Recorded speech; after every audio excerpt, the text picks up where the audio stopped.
خب دوستان، با آموزش کیف پول تراس والت در خدمت شما هستیم.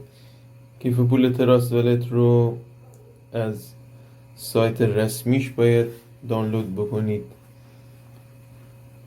وارد موتور جستجوگر گوگل میشید، تراس والت رو سرچ میکنید و سایت رسمیش رو پیدا میکنید،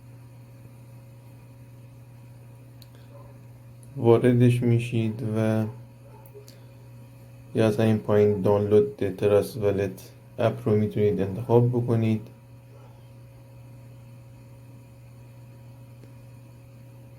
دانلود و نصبش میکنید. این گزینه لینک مستقیمش هست.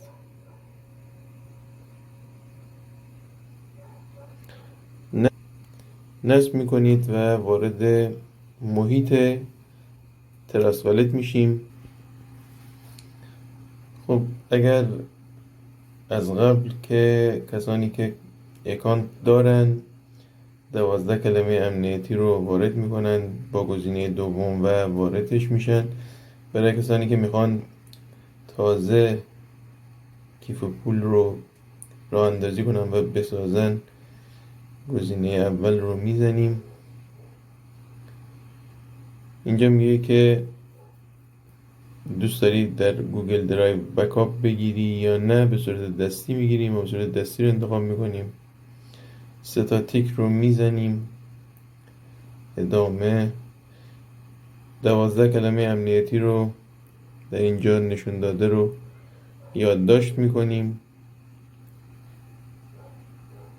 و ادامه رو میزنیم.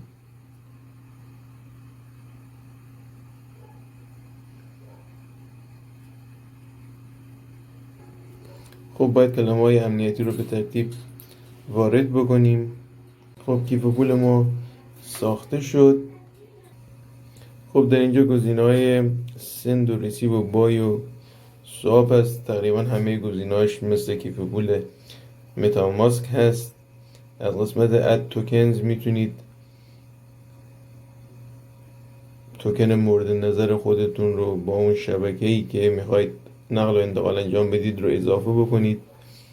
الان مثلا این گزینه اتریوم روی شبکه خود اتریوم هست. اگه بخواید روی شبکه دیگه‌ای اون رو انتقال بدید، باید اول اتریوم رو روی اون شبکه پیدا بکنید و اضافه بکنید به لیستتون.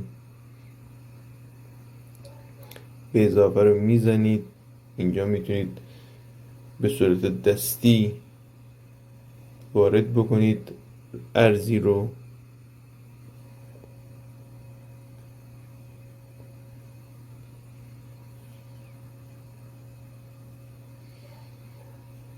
اینجا اتریوم رو ما جستجو کردیم، روی شبکه‌های مختلف آورده. حالا هر کدوم خواستیم اضافه میکنیم به لیستمون.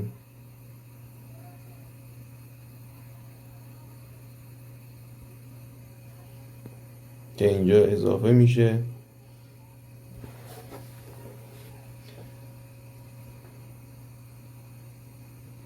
در قسمت دیسکاورم تقریبا اخبار با رمزارزها رو قرار میدن. در قسمت بروزر هم میتونید گوگل و سایت های مرتبط رو جستجو کنید. در سیتینگ هم میتونید تنظیمات خودش رو انجام بدید، مثل تنظیمات متاماسک میمونه و دیگه چیز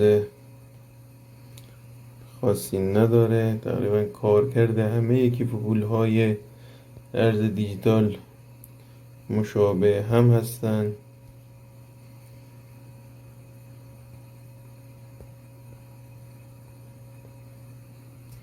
در قسمت سیتینگ، قسمت والتس هم میتونید اگر والت های دیگری دارید یا میتونید مدیریت کنید یا میتونید بهشون اضافه بکنید. اگه بخواید کیف پولی اضافه کنید، از قسمت به اضافه میتونید یک کیف پول جدید بسازید، مثل کیف پول هایی که در پایین در صفحه مشاهده میکنید.